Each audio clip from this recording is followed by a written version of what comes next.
So yun, it's Sunday. Kaka-out lang natin.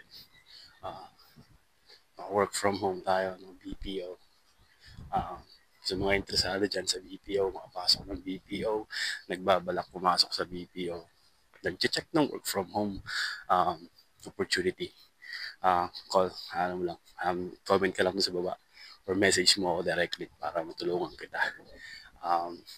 Yun, sa may mga question, message nyo na ako para matulungan ko kayo. So yun, mag-aaral tayo ngayon, workout ng konti.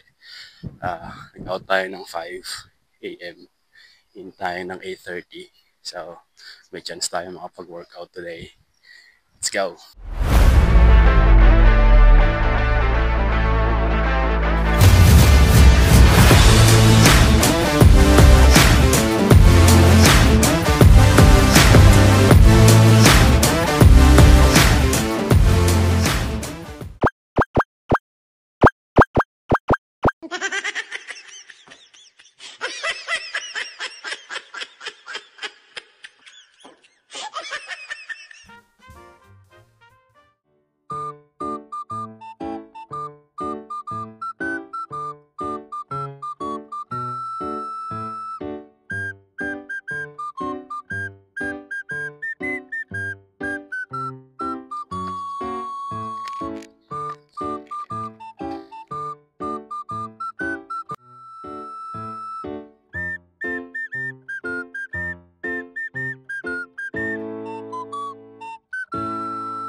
So isa sa mga advantage ng mga work from home, mas may oras ka sa pamilya.